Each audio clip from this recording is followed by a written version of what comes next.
Hello, Happy New Year, and welcome to episode 39 of Triumph Beyond Trauma, the very first episode for 2025.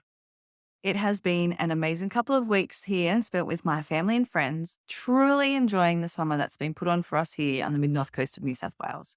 I'm feeling very blessed, that's for sure. Lots of beach walks and swims, freshwater adventures, and heaps of wheeled fun with the kids, with each of us scoring roller skates, inline skates, or a bike for Christmas.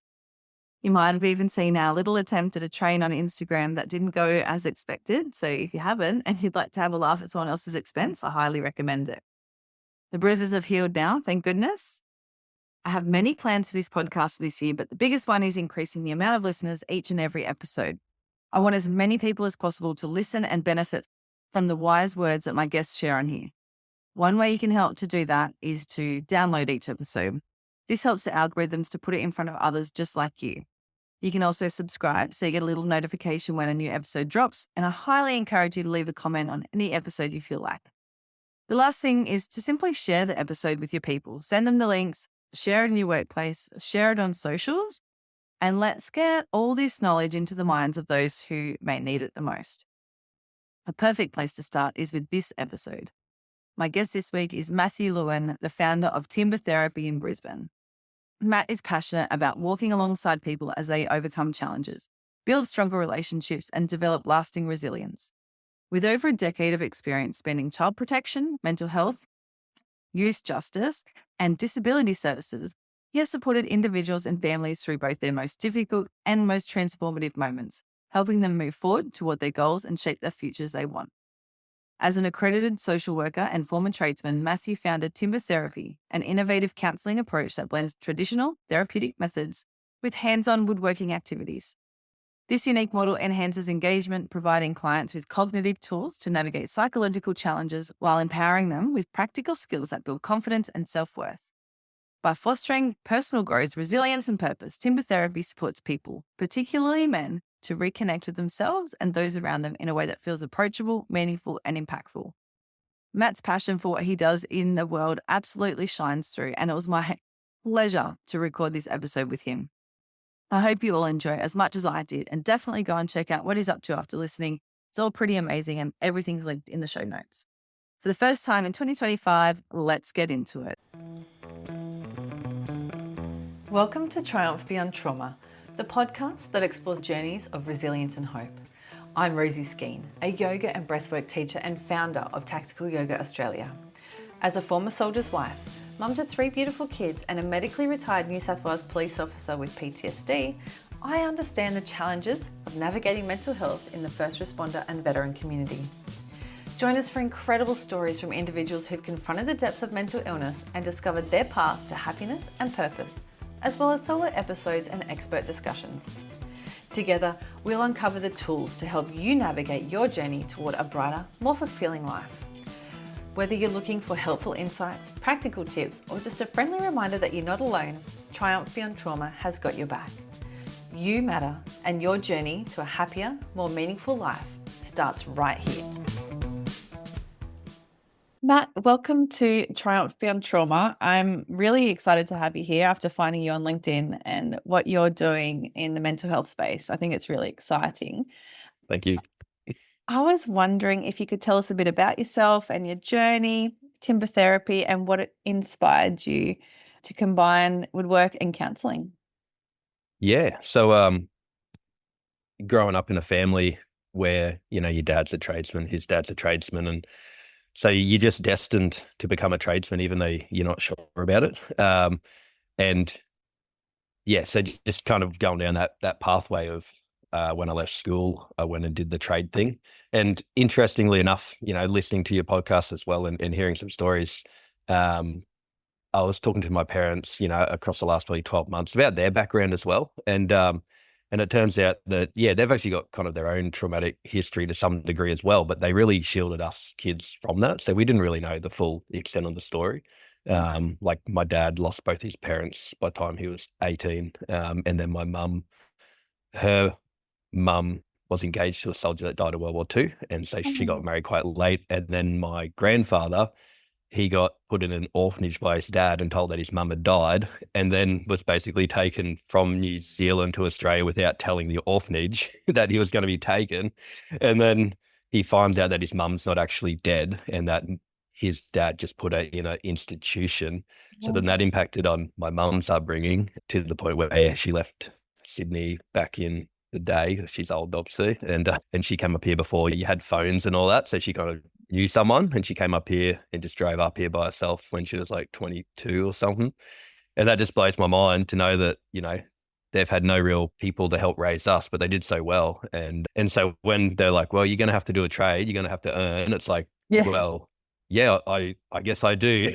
And there's no like, it's the old school thing. You only go to, grade 8 or whatever, and you don't go beyond that. So they're like, you just earn money. Like, you don't go and learn more stuff. You don't even need to go to TAFE sort of thing. You just have to go and work. And so my brother did a carpentry apprenticeship just before I did. And I thought, well, I can't do that now because I don't want to be like him. So I started doing landscape, and because I thought I'd be all right, I'll be outside, I'll get the tan, it'll be cool. And it wasn't. It was just really hard work, which is great. Like, I love working hard now. I appreciate it because it helped shape my mind. But after a little bit of workplace stuff where the employer was using us because we were cheap, I tried to get trained correctly, and I went to the Department of Education and training, who then called them, and their way of trying to discipline me for that in-house is to put me with like the grumpiest tradesmen that they had. Yeah. And we turned up to this job site, and it was just me, and I was a pretty sheltered sort of kid. And then so I turn up, and this guy, I've heard all the stories. He's old, he's grumpy, he hates young people because they don't know what they're doing. He's got high standards, and some songs were playing on the radio, and I was like, I can play that. I've played in bands and stuff. And he's like, no way. It's like, if you can learn that song tomorrow and come back and play that lead line, we'll be best mates. And so I went home and learned it and came back and played it. And then from then, I've like, to this day, I still talk to him. I talked to him last week, and that was 18 years ago. And it's like this whole thing of trying to turn the screws on me turned out to be like the best thing, because he mentored me and helped me learn a skill, but also said to me, Matt, I can tell you don't love this work, because we're doing a big site. So it's all a commercial landscape, and we're doing a big site set out for a job. And the boys used to love that, because you don't have to be on the tools. You just shooting heights, you're reading the plan, you make sure it's all set out correctly. So it's not hard work. You just got to use your brain. And I had the plan, spread out on the front of the ute, and I was falling asleep in the sun. And they're like, Matty, you really should reconsider what you want to do with your life. And so and they also said, you're going to get a crook neck and a crook back, because we're doing like stone work and bricklaying and concrete slabs, like all that stuff, which I actually enjoy doing. But at the time, I was like, I just don't see the point in it. And so I went overseas for 6 months with a mob called YWAM. And so we were in Toronto for 3 months doing some homeless support stuff there. We went to Japan, where we did some tsunami relief stuff. So this was back in 2011, 2012. Yeah. And then we went to Thailand, and there's some human trafficking sort of awareness around that stuff that goes on there in Southeast Asia as well. So then gone back to Toronto, hung out in the States for a while with some people, and then came home. And then I went to go back into the trade thing. I just couldn't do it. Hey, after seeing the world, because I was no longer like, you become a tradesman because your dad's a tradesman. And that opened up, my eyes to see what you can actually do in the world, and the social work aspect of,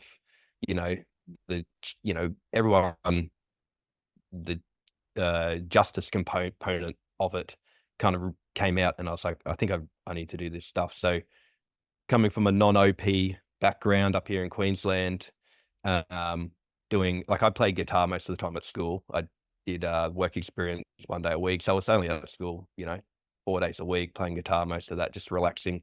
I didn't even know I could do university. And then finally, I enrolled, I got in, I actually did really well, because I didn't know at the time that a man's brain doesn't develop fully, if ever, but till about 25. It's like when, all this smart stuff in the front of your head grows. And I actually learned that I can actually read books really well and write stuff.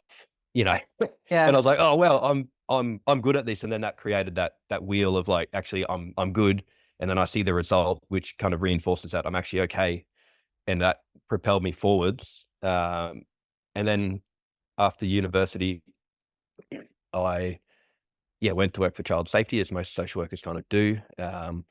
Did that for a while. Then I went and worked for an organization funded by child safety to prevent kids coming into care and working with families to prevent that space. And then I was made redundant at Christmas time, which is my little coffee cup here. Here's to my redundancy, Oh, and which is great because it reminds me of how good that was, because it gave me that push. And then I'd been doing this woodwork and social work stuff for probably 3 years, kind of in roles that I was doing. I led teams as well, and when I could get out there, I'd incorporate this woodwork and social work stuff, and I saw some really good results from kids. I thought now's the time to take that step with that redundancy payout. And then that's how I came here at Timber Therapy. That's a really long version of how I got here. it's so cool though, to go, and get all your skills together and then put them into something that you can Mm. use that's a little bit different as well. Yeah, I often get that feedback that there's no one else out there doing quite this. And again, if I didn't do the trade, I couldn't possibly do this. Yeah. And like, when I was looking at university, kind of in that first year of my trade, it's like everything I was going to do was really just about me. Like, oh, I want to learn to play, more in bands or do this art stuff or whatever. But I would have never really succeeded at it. So like the journey that led me here is like all part of that story, and you can't change one part and still get the same result. Yeah.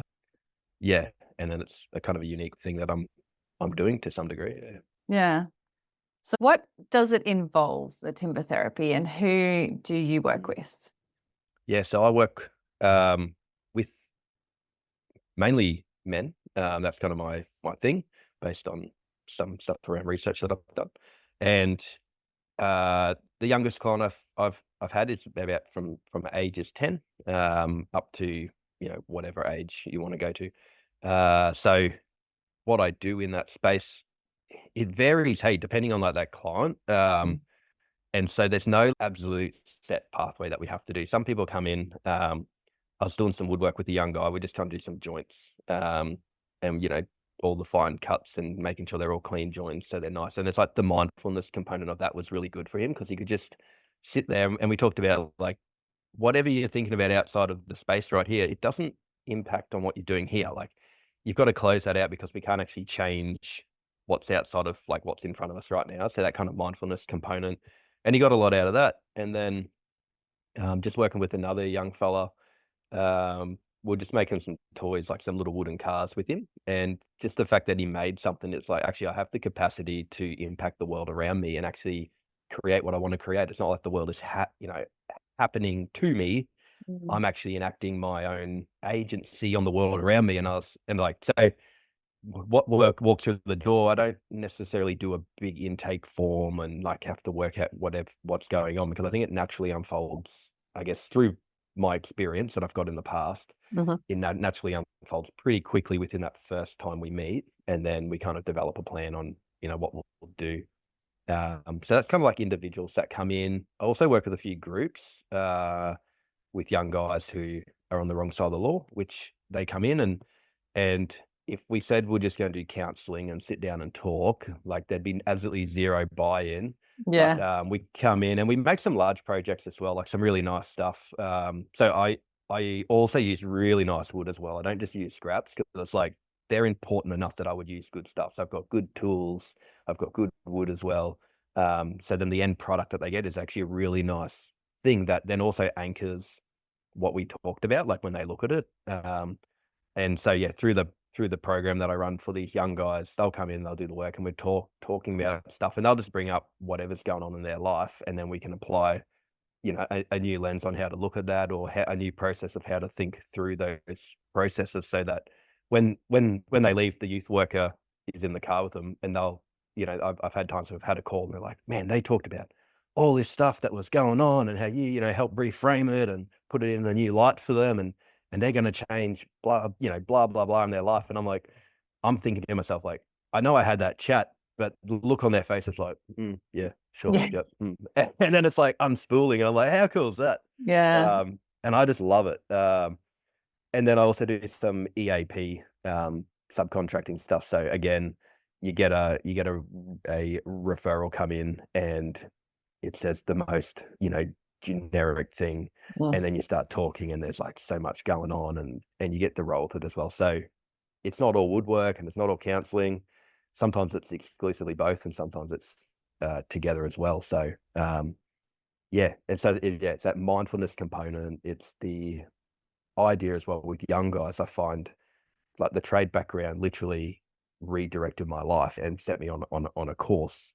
So learning those hand skills, knowing that our men's brains are still growing when we leave school, get towards the end of school, or even if they've dropped out of school, it's like I've now got a skill that I can actually build on as well. So it's like that skill building for young guys then translates into life skills, not just I've got a really good tool in my head of how to reframe stuff when I get yelled at from whatever.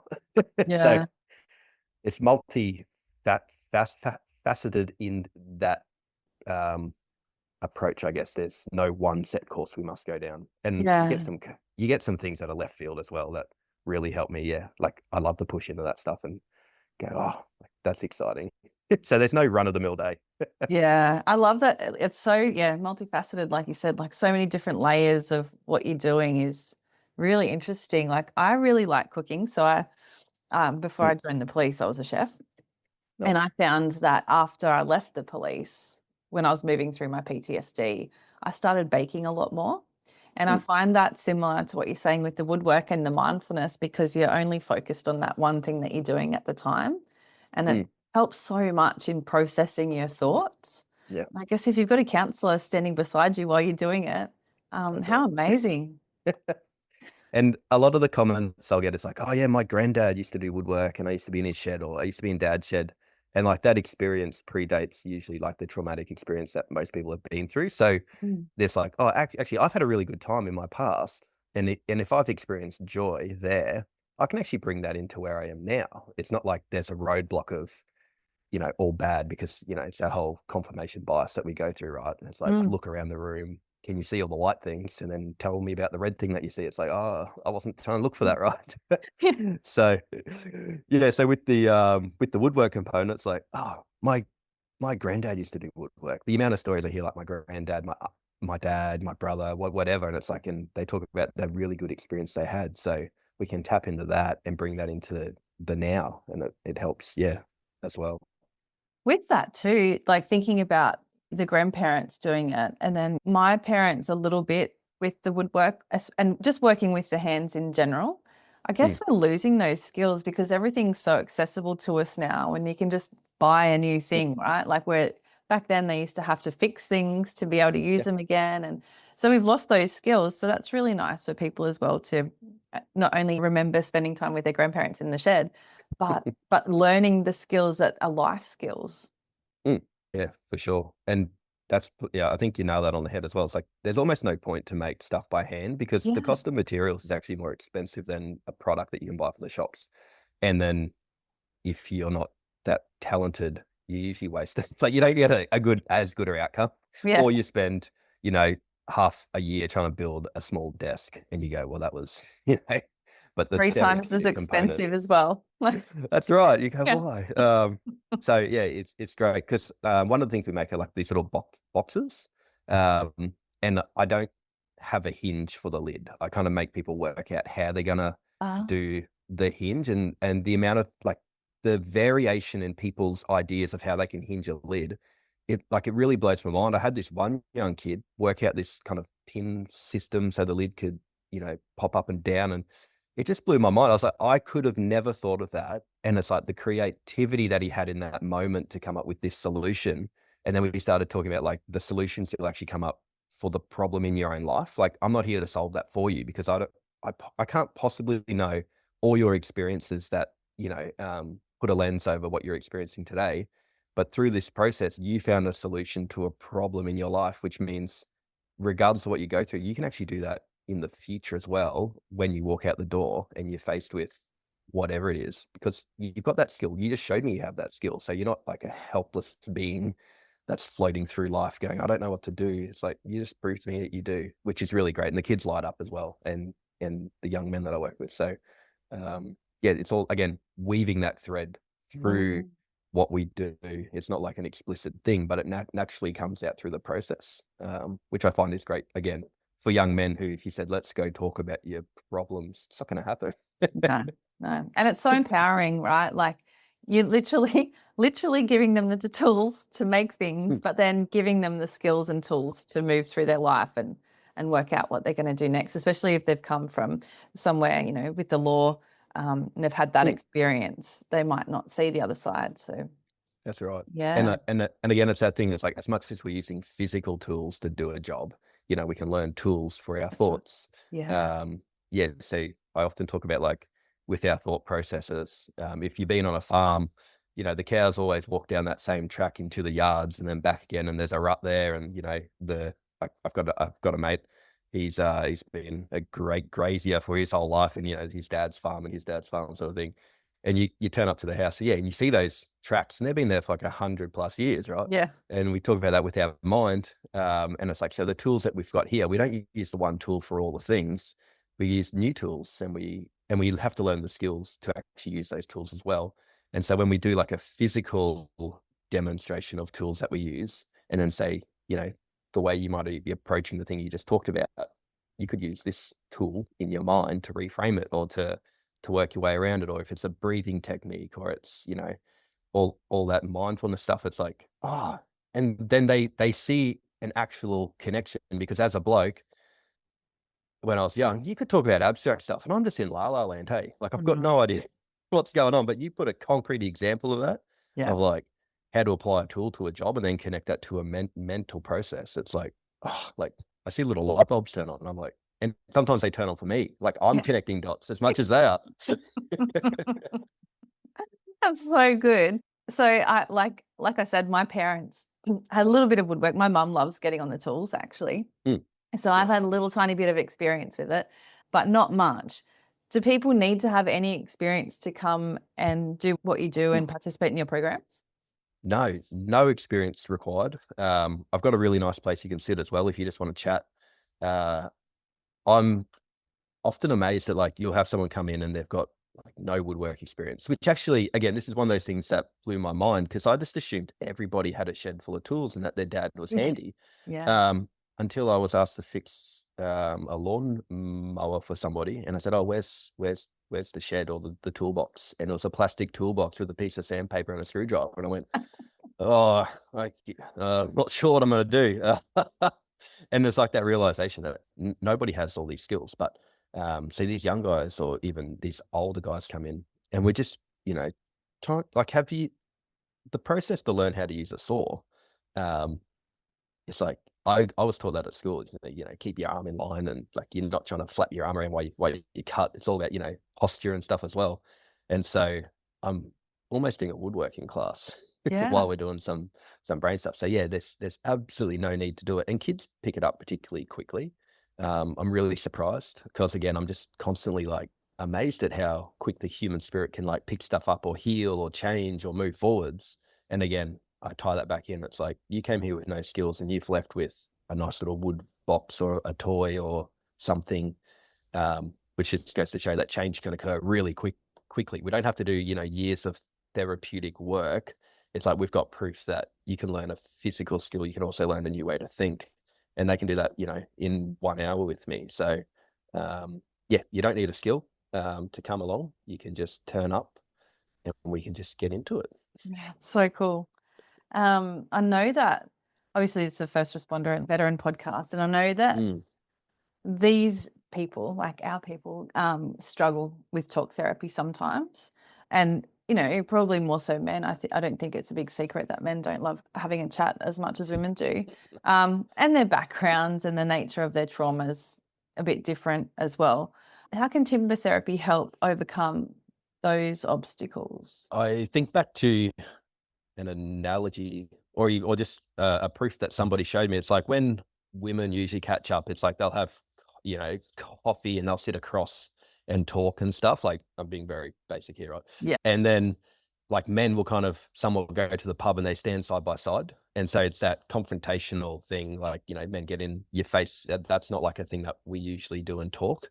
Um, and so I found that the nature of talk therapy, when you're kind of sitting on the couch across from somebody and they're talking to you, it's confrontational to some degree, based on, I don't know, 1,000 years of men going out to fight wars and hunt or whatever. Yeah. And like, yeah, while society has rapidly grown in the last, 100 years, it's like we haven't kept up. And so I think with the woodwork component, I'm never sitting across from somebody while we're doing it. I'll be beside them, or I'm even like casually talking. So I think like as in they'll go, "Oh, I just need this tool," or I'll say, "Oh, there's a tool, and I've got a toolbox behind me that I'll go in, I'll grab it." And as I'm talking, as we're doing it, so it's like that more like the way my dad talked to me when I was in his shed when I was a kid. It's like, "Oh, go grab us that thing," and then we're talking while we're doing it. So it's kind of bypassing those defense things in our brain just by having an environment that allows for it. Like, while the walls in here are white, which I was like, I don't want white walls because I feel like I'm going to a GP or something. Like, the size of this room's huge. You're not in a tiny shoebox. We've got lots of room. So I think the nature of the talk therapy idea, you come into this place and most people for their first time go, "Oh, it's quite large up here." And so it just puts that at ease. And then I'm not sitting down across, face to face with them. It's always beside. And if they do want to talk on the couches, again, it's still beside them. And there's lots of, you can look out and see stuff. So you're not, again, trapped in a small room, which doesn't help. Those feelings of, I'm trapped in here with someone that wants to talk about how I feel. Yeah. So I think there's a little bypass in there on how that works. Yeah. Yeah. I like that side by side thing.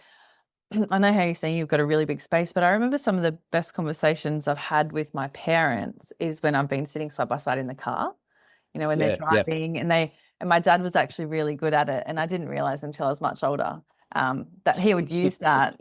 You can't get away, but he would use that just being side by side and not having to look at each other because it's so non-confrontational. And I do it actually now with my own children. If I've got something I want to have a chat to them about, we'll just go for a little bit of a longer drive than normal. But you're right. It really puts them at ease, doesn't it? Not just That's like that car thing is a tool I picked up when I was doing a lot of youth work and with young guys. You just hop in the car, go down the shops or whatever, and they'll unload everything that went on. And then you get back and then they're like closed again. And you go, and we talked about some depth there. And, it's all seeds. You plant the seeds and they grow. And you don't know how they grow and you don't know when they'll grow, but you put the seed in there and you just see that carved thing. It's side by side. It's always side by side. And it's not here because I'm not trying to lead. I'm not the expert, right, in your life. So I can't stand in front of you and say, "Come towards me. I've got all the answers." It's like, I'll journey with you. And if you need a hand up across this speed bump or this block on the road, we'll get over it and we'll move forwards. And we're doing it side by side, which is like a mateship thing, right? Yeah, absolutely. Yeah, you're not alone. I love that. I love that so much. So how have you seen that creating some like a tangible object has helped during therapy to contribute to healing? Have you seen that with people? Yeah. Probably a good story. This is kind of before timber therapy was like a formal thing.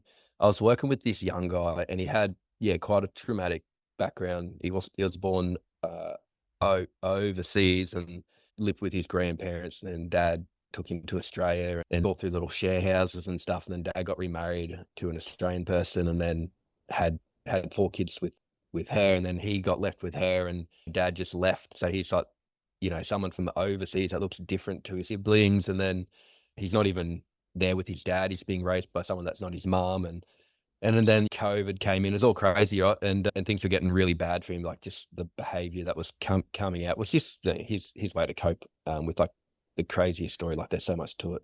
And so we started doing some woodwork, and we just made these little, like, just a small block of wood that you could almost like make a little necklace thing out of it, and we'd just like carve shapes and stuff in it. And we started to talk about like where the wood came from and about all the different sort of trees. Some trees produce great wood for a bridge, and some trees produce great wood, to build a house, or like there's all different uses for trees, and some create shade. And then it was probably like 3 times after I met with him, he sat down, he goes, "Oh, Matt, I feel like I'm a tree that was planted somewhere else and I was ripped up by my roots. And then I was put down here in Australia. And while I'm not a tree from here, I can still provide shade to to my siblings and protect them. And I Yeah. was just like, this is a kid that was just making stuff as we're going, didn't say boo to me for about, the first three times we met. Just like the basic, yeah, school's good, yeah, life's good, my lunch was good. And then he comes out with this big grand thing. And I was like, that was probably my first proof of concept. I was like, "Ah, there's Yes. stuff here." And just seeing, like, that changed in his mind from being someone that was like like, from what I'm getting back from mum was about how the relationship with siblings was not good, relationship with mum's not good, and, yeah, there's DV and stuff going on in the home as well. Like, dad would come back in and once a week to show him who's boss sort of thing. So, he's got all that stuff going on, but yet here he is saying, "I can be a tree that protects those around me and creates shade." And I was like, it works. Yeah. Wow. Um, and so that felt like one of those big grand things where you see that outcome. But like seeing kids come in and this three again, it's not the woodwork that creates the healing. It's like being able to talk to them while they're doing it, and then Mm. hearing things like relationships with like mums, like a lot of that. Yeah, the young guys struggle. They'll just live at home with just their mum, and when they get frustrated, they take it out on mum.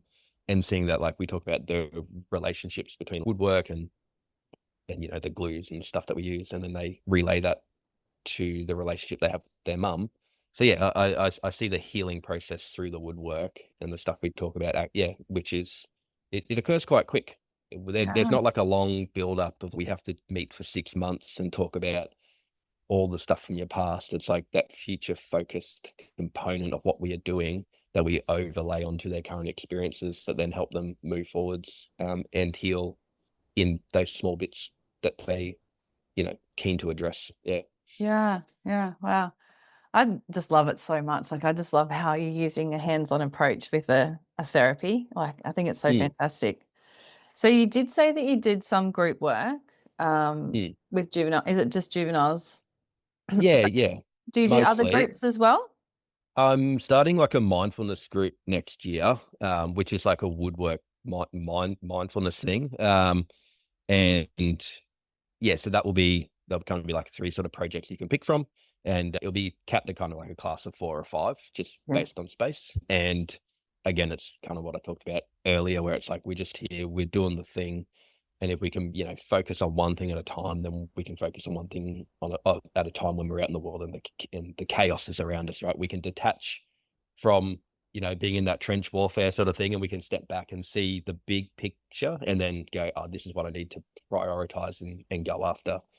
So it's kind of like a skill building mindfulness thing as well. And again, you get to learn some skills that you might be able to share or take through it, and that pride in actually making something. Mm, So yeah, so the mindfulness class next year is what I'm going to start, and that will be, you can just book and come along. They'll most likely be on like a Thursday night, which is like a easy thing to do. yeah. Um, and then yeah, so that's kind of the only real group work I do. Most of the time, it's an organisation sending along a group of young people or whatnot to actually do a program. So, Yeah. but I'll open that up to those who live around here. Yeah. And I'll link to everything in the show notes. But because you are in Stafford in Brisbane, which is quite Mm, close to the base in Enoggera, right? So mm. you would work with any defence guys or girls that wanted to come. Do you work with women? I do through like the EAP side of stuff. Yeah. And I engage with a lot of mums with their sons as well. Oh, good. So yeah, and that's probably like the social work component. I fully understand that like the stuff people are going through, it's just not in their head. Like the environment that they work and live in also impacts on it. So if they've got somebody in their life that is like a big support or needs, they want to have a tough conversation with them, they can come in and bring that person and we can both talk, or if with their consent, I can call them up and talk to them as well, because I understand we don't exist as just one person. It's like we're part of a larger thing. So yeah, so I work Yeah. with everyone. Yeah. That's so cool. I've got a question about like men's mental health and how Mm, it's been pretty taboo up until fairly recently, and the stigma that's attached to that, and just the help seeking, like the stigma that's attached to help seeking in general Mm. for a lot of people, but still, especially men. How has timber therapy and that approach helped to normalize seeking help, really, for any Mm. mental health problems or even just talking about it? Yeah, um, I think being a bloke who's got the trade background helps in that regard. It's like, oh, this is like a normal person that I've seen on a job site. Yeah. And like relaying, I've been, knee deep in a concrete slab before and the sun's it's going off like a bomb sort of thing. It's like I get, the physical hardness of work and you get home and you're actually exhausted. And so engaging with men, like I get the lived experience of being a man. Yeah. And then and I think because predominantly fields where we help, mostly females work in those fields, Yeah. and that's fine because most of the time men want to work with things and women want to work with people, and that's fine. And so I think being that small percent that's in the field, I think just being me of who I am helps break that stigma as well. That it's all right to go and get help. And I'm probably more on the masculine end of the scale as well of those men that work in this field. So when I talk to men, I often talk about when my car breaks down. When I was young, I used to work on it because I thought I had to because, well, again, my dad worked on his cars. That's because we're actually just broke and we had to. And so it's like, well, I'll service my car before it breaks down. So sometimes like getting mental health support, it's just a tune up. I'm not trying to replace the block or pull off the heads and, put new stuff on. It's actually, we're just making sure that all those bolts are tight and the wheels aren't going to fall off when you're going down the highway. I've been in a car that's done that, and it's not fun. So it's like, let's physically prepare our minds so that when we go into some hard stuff, we've got the tools to do it, and we've maintained our mental health to ensure that we're the best for not just for ourselves but those around us, because we can't, like, to come from a position of weakness to some degree isn't great for those around us as well. Like we can't be trying, second guessing ourselves when times get tough, when like, and it's fine if you do. I'm not saying like these are all hard rules, but if we maintain our well-being in our mind and our health as well, um, yeah, we're actually going to be really good. So those conversations come out of that sort of stuff. Like it's like you paint your house as well. You don't let the paint peel off and the wood rot and then replace all the boards and then repaint it. It's like you just every 10 years, like maybe see a mental health professional more than every 10 years, Yeah. but you just paint your house and the job's done, right? And you go, how good does that look? It increases the value of your house, which is like your capacity, even if we're looking at return on investment sort of thing for people that care about, oh, it costs how much to see you, which, it's not that much over the long term, but the return on that investment is actually you becoming the best version of you, rather than living for 10 years, in like a rundown house, so to speak, and then overhauling it because it's gone to crap. It's Yeah. like, let's maintain, let's be the best. Yeah. So again, those conversations are shaped around that basic everyday life stuff that we do. Why don't we do it for ourselves? Yeah. I Yeah. love that analogy so much because I'm a massive believer in any sort of preventative stuff or and then maintenance as well. I just think it's so fantastic. And like you said, why wait till your house falls apart and there's no paint left until you have to do Yeah. like this massive overhaul? It just takes so much longer and it's much, much more difficult to address any Mm, problems that you had. Whereas if you did it, five 5 years ago, mm, you don't have to probably do it as much and it's a that's bit right. quicker and you get better results and Mm. you learn the skills to maintain it. Yeah, you bang on the money with that. I love it.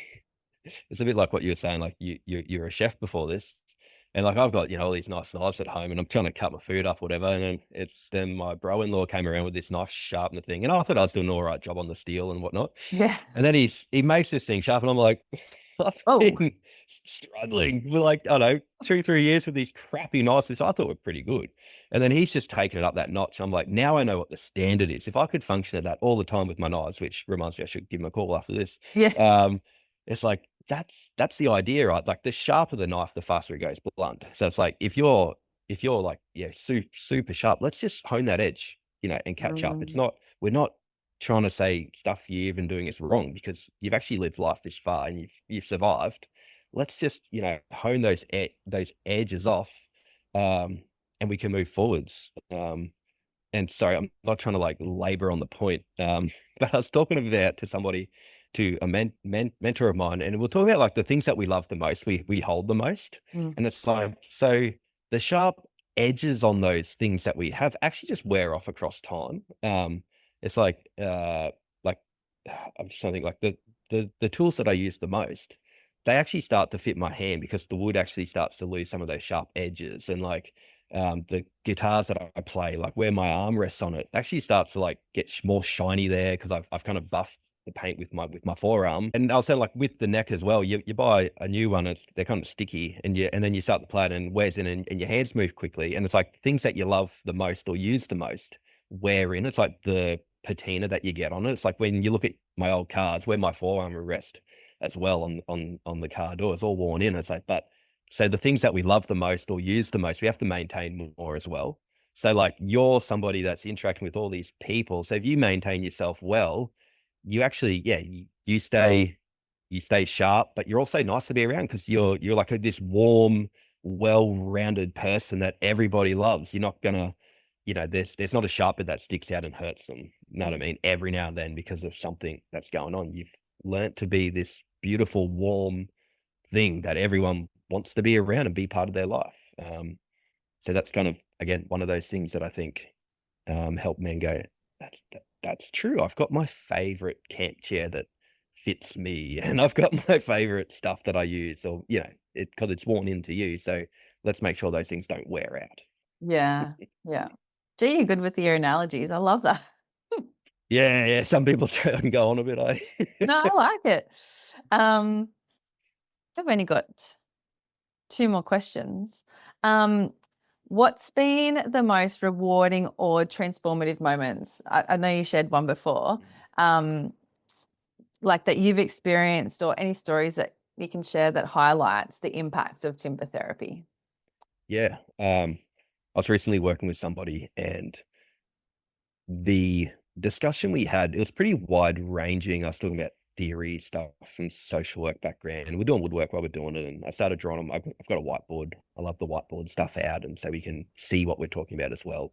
And the diagrams that I draw kind of break down a lot of stuff into like how the brain grows, like from the brain stem up, and how we function, and how the brain's use dependent as well.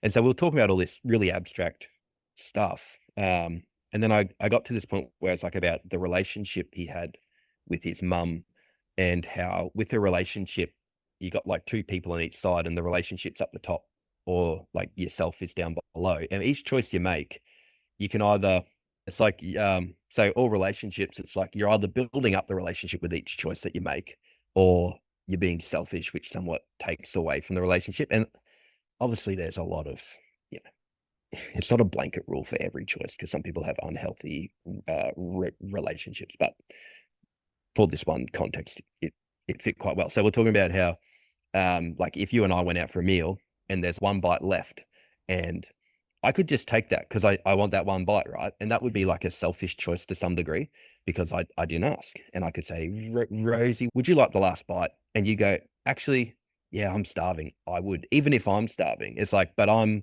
making a choice that you go, oh, Matt actually cares about me, that he would ask me for such a small thing, right? That if I would like it. But then if you're not hungry, you might say, no, it's fine. You can have it. But you still think Matt cares enough for me that Yeah, he would still ask me to do it. And it's like such a small little choice that you can make. And it's the same as like he's playing Xbox at home. Mom's like, get off there and come and help me. And it's like, you can at least communicate, like, Mom, I've got one more thing to go. And you're at least communicating to her, like, I want this. I prioritize the relationship above the stuff in our life.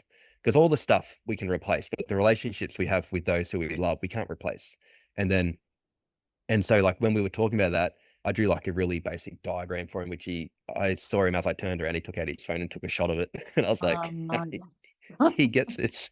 And so I think like that's one of those moments where I was like, I've earned the respect for him to listen to me by showing him practical skills, for him to be like, this is like a manly man. It's not some guy who's trying to be fluffy and airy fairy.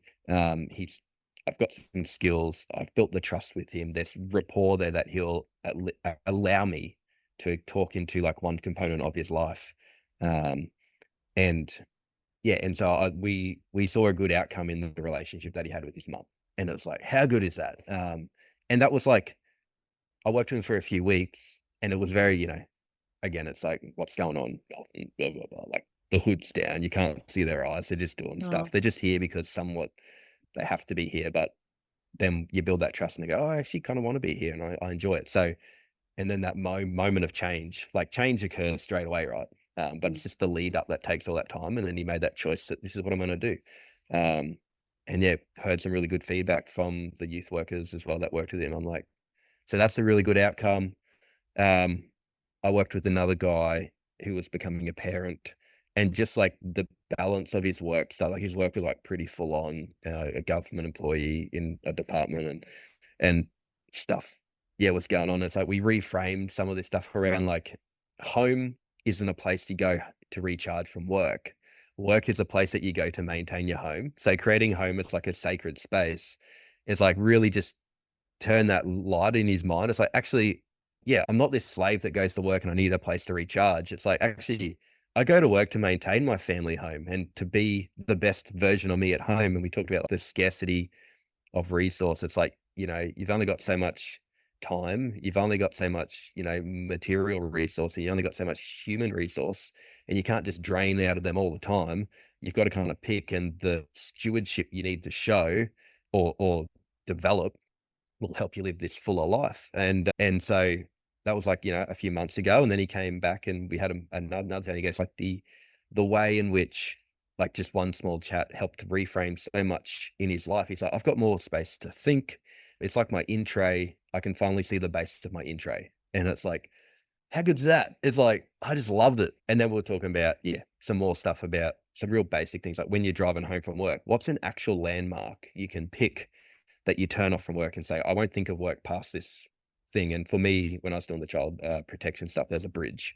And it's like, I'm not going to think of all the risk assessments, all the stuff we've got to do to ensure that if stuff goes balls up, that I'm not going to get grilled and go before your child death review and all that stuff. It's like I've done all the work I can do. This is the part where I stop and I think of home and all the things I'm going to do at home and all the stuff I love, so that when I come back to work, I'm actually, yeah, again, I am recharged, but work is like a place that supports that. So just changing and reframing with this guy in a pretty full on role, actually, yeah, I saw great outcomes. And we just met twice, and that's probably all that was, required of him to really help. And again, I'm not someone that's like, oh, you should come back next week. Like, I think if Yeah. value is to be found in your investment of your time and cash, yeah, I'll have those chats. But it's like, I think the value that we provide in the work we do here is quick enough. It's not this drawn out process where, and to be honest, it's like, if it takes years to get support, sure, like that really works for some. But a lot of the men that I see come to the door, first off, they don't want to be here, and they can't even justify it to some degree. But then they leave on that first time. They go, this was value to me, and then coming back a few times, and it's like they're really putting into practice the things we talk about. So it's a future focused thing, not a thing in the past, because I can't change the past, but I can help you get a roadmap and move forwards. Yeah. Um, this isn't on my list, but I Mm. can see how you absolutely like light up when you talk about the results that people are getting from what you're doing with them. How has it impacted your own life doing this kind of work? Yeah. So like nothing that I do at work, I don't do at home. I'm always reading stuff, and I've got like books and notebooks and highlighters, and again, coming from a kid that didn't read at school, and so like I see this stuff and I go, how can this work for me? Understanding again that everyone's got their own lived experience, and we're super complex, and so like seeing those results, and like so you read all this stuff and you talk to someone about it, and then it goes again, it's that loop stuff we talked about. It's like I go, all that wasn't in vain. I didn't read all those books, listen to all those podcasts, read all that research stuff, and for no reason. It's like I'm investing in me, so I can invest in those who come to me. Because again, I want to provide the best value that I can for everyone that walks through the door. Because again, I grew up in a family that was broke, so I understand any buck that you spend to see someone, you want results, like you Yeah. really want it. So like I when I hear those feedback, I'm like, I'm on the right track. I'm on the right track. And I've got some really good mentors, and like they're not in this field, they're outside of this field. And they often talk about like that sawtooth growth. It's like, it's up. And one week it's like, man, I saw, yesterday I had clients back to back and like I nailed it. Like the times were perfect. It all went really smooth. And I was like, I'm a professional. And it's like that sawtooth growth. But then sometimes it's like, oh, the rest of the week's looking bleak. And it's like, down, it's up and down. It's like, and so if I'm going through that stuff, I know other people are going through it. But then when I see those results, it's like, it's almost like I can see the sawtooth growth while it's going up and down. It's going up and down, not Yeah. just up and Little, down. little downs. Yeah. Yeah. So I just love seeing those results. And it's never draining. Like it's like a puzzle, right? And it's like, how can I, like, what are the pieces that are missing, or what are the pieces that might be stuck beneath the couch? And like the questions that I provide help them just look under, go there. That's the thing I needed. So it's not that I have all the answers. It's actually just that I've got some questions and some tools that help people, find that direction in life. Because I like my mentors. Sometimes I get frustrated because I'm like, just tell me the answer. Like you've been to the top of the hill, and surely you've talked to the wise old man, or I thought you were the wise old man. Yeah. But they just keep leading me in the direction that I need to go. And I look back, and it's that reflection part of what I do as well with people. It's like, look how far we've come. And it's like, man, like you've come so far. And again, it's like that.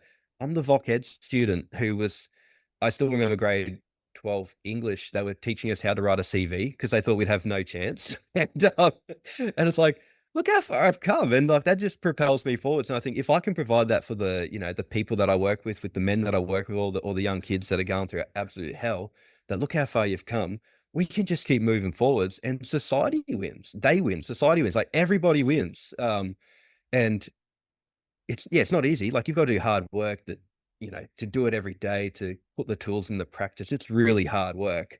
But again, that reflection component of the work that I do as well, it's like that recharges them. Like this is a reflection component. It's recharging me. I could run through a brick wall. But yeah, so it's changed my life in that regard of like the absolute belief that whatever you put your mind to, regardless of how hard it is, regardless of like the stuff you've gone through, you can actually move forwards, because the future, you can get people that journey beside you in that whole mateship thing, and you can go forwards. You don't have to be stuck where you are. No, yeah, so true. Yeah, I can see like you can tell when people are really passionate and have absolutely found their thing that they should be doing in their life, because you just light up when you talk about it. I can, definitely see that with you. It's really beautiful, actually. Thank you. Yeah. So my last question is, what do you hope someone will take away from the conversation that we've had today in relation to like about mental health and creativity and connection? Connection. I'll probably start with the last one, connection. There's just a research paper that came out that talked about, the loneliness with men, which we know is pretty common. I think it's, I, I won't say the stat because I think I'll be wrong and someone will correct us in the show notes or whatever. But Yeah. there's quite a high percentage of men who don't say they have a best friend. And so with building connection, I think it's really important. And like where I live, I often talk to all the guys around. I think building connection for myself where I live is a key thing as well. It's like I'm big and brave, and you say to somebody, "Oh, just go talk to the bloke across the road," and they're like, "Oh, I don't need to do that." It's like, come on, I'll push myself to connect with those around me. But then observing those around me, I'd often don't see cars pull up or them have mates around or whatever, and it's like, oh, this connection thing's real. Like men in Australia are actually going through this isolation crisis, you might say, where they're not connected with those around them. And so I think developing the ability and the skills to connect, even if it's that basic stuff like, oh, how's the footy? How's the weather? It's a bit hot. Hey, mate. It's like, then you build on that foundation. And so like some of the people to even like connect with their boss, like, it's like, if you've got a safe environment where you can talk to a boss and they're not going to, manipulate you, it's like connect with your boss and just say, I've got this stuff going on. Can you, support me in whatever that is, whether that's, you're not going to get them to stand up in front and talk because they hate that, or whatever the process is, or there might be a particular case or thing you don't like doing. So yeah, encouraging connection is quite a large thing that I do. And then even part of the group work component as well, connecting people within those groups, because all those young people don't know each other. So that's probably, yeah, what I would hope people take away is like um, just go kind of next door to start with and say hi to somebody. Or when you get fuel, actually just have a chat to the person, behind the desk that you're paying. It's like just connect in small spots and just feel like actually they didn't reject me. Like they did have that chat. And so again, it's those loops. It's like you have an experience, you reflect and say, they didn't reject me because I said a dumb thing or I made a joke they didn't laugh at. They kind of went, yeah, right, mate. And I'll try it again, and they'll put like a good feedback loop. Say that's kind of how I encourage connection in those basic things. Or find a community that you like. Try and do it in person. Start online if that's your where you feel good, but try and do it in person, because I think that's really key thing for us. Creativity, I often think about people consume more than they create. Like we're always on the scroll. We're just consuming, consuming, consuming. And I think creativity unlocks your potential of what you could do. Like people that come in with no skills before they come in here, while they're coming to, for stuff going on inside their head, they start using their hands and go, I can actually create stuff, which again is you can actually change the world around you. Like you made something that didn't even exist before. And now if you can do that in a fit, in with your hands, like just think of the things you could change in your life.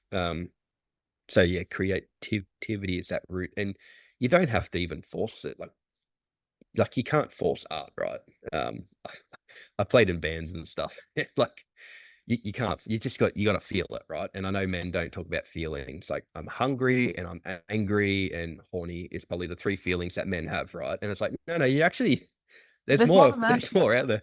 There's a lot more than that. And like, and so one of the things I've learned is like emotional intelligence isn't that you're like, oh, I'm all touchy feely, but it's actually if you can interpret those signals that you get from people around you, you're actually a better performer. Like you can actually do your job better, you can connect better, you can actually do that stuff. So being creative, it's like if you can just let that stuff that you feel come out and while you create something, whether that's you're developing a new hinge thing that I've never seen before, or we carve spoons as well here. Oh, that's You so just cool. do a new shape, or you're just doing whatnot. I think that creative component of you creating something that didn't exist in the world shows that you can move the world around you and move it in the direction that you want it to go. And then I think, yeah, connection, creativity, along with all the other stuff, improves mental health. And I think the key thing that I would go back to of what we talked about is that it's like servicing your car or painting your house, or if you got a boat, you flush it out when you get back so it won't rust. Um, yeah, it's like mental health is about maintaining what you have when you go to talk to somebody like a mental health professional. It's not about overhauling, like it might be, but generally, if we keep on top of our mental health, um, yeah, we can again be the best version of ourselves, for our kids, for our mates, for our colleagues at work. And so then when you know you're your best, you also don't feel like you're bringing the team down, which is a big component of mental health as well. um and so, and then if you do need an overhaul as well, there's so many avenues out there that are actually wanting to help you, and there's no judgment upon you. Like I've actually never judged a person that's walked through my door. I'll get young guys come in, they're like, oh, you think this is really dorky, but I actually like game.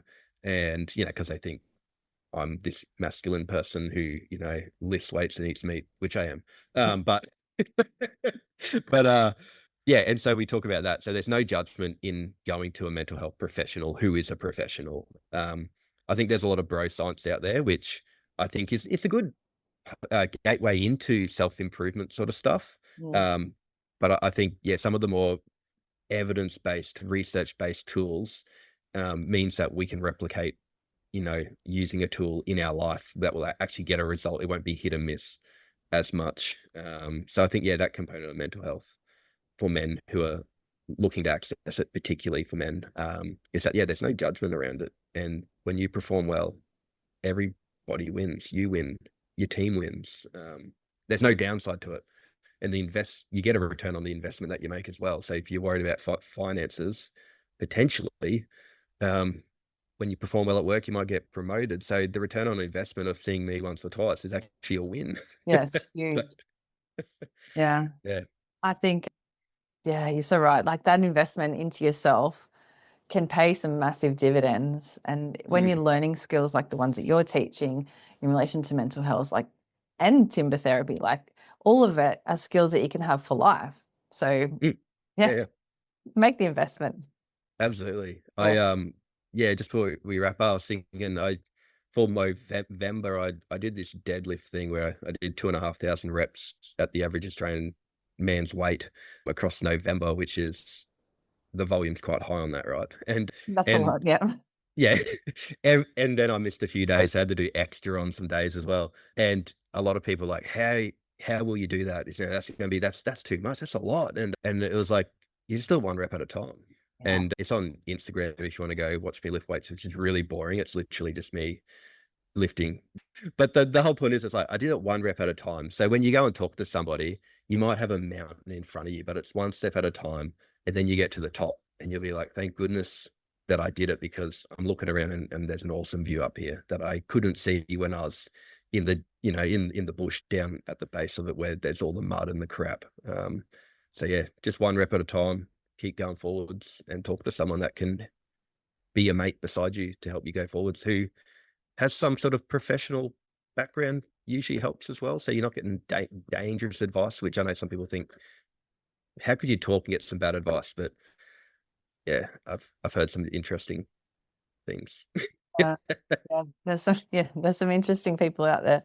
But I'm going to leave it at that because I think that was amazing advice. Just take one step, just do that one little thing to put you in that forward moving direction, right? That's right. Yeah, be on the front foot, don't be on the back foot. Yeah, awesome. Thanks so much for your time today, Matt. It's been amazing. I really have enjoyed it and I really love what you're doing with timber therapy. I think it's great. I mean, we've heard of art therapy and this is just another different type of that, which is great. Oh, thanks again for coming on. It's been great. All good. No worries. And if anyone does want to talk to me, there's a website, timbertherapy.com.au. You can actually, my phone number's on there. You can actually call me directly if you want to, or you can shoot me an email and just book a time for me to call you. And if you just want to book straight away, there's a little link up the top. You can book now. And that's probably about it. If you're on Instagram, you can find me as well. Timber Therapy AUS is the handle. And yeah, I'd love to connect with anyone that wants to connect. It's all good. Yeah, awesome. I'll link to everything in the show notes as well so people can just find it straight away after they finish listening to this episode. Brilliant. Thanks for your time. And I really appreciate what you do. I've had a listen to a few podcasts and I think what you're doing is great for everyone out there that, is on the front line doing that hard work, which we don't often hear the respect for. So I take my hat off to all of those who are out there doing the hard yards. Thank you. I hope you've enjoyed today's episode. If you have, make sure to hit subscribe so you never miss any new ones. We release fresh content every Tuesday. And while you're there, take a moment to leave us a review. I would genuinely appreciate your thoughts. Don't forget to connect with me on Instagram and Facebook at Tactical Yoga Australia and share this episode with your friends, family and workmates to spread inspiration. Your support means the world. My name is Rosie Skeen. Join me again next week for another empowering and positive episode of Triumph Beyond Trauma. Until then, be kind to your mind and trust in the magic of your consistent and positive efforts. Triumph beyond your trauma is closer than you think. Have the best week.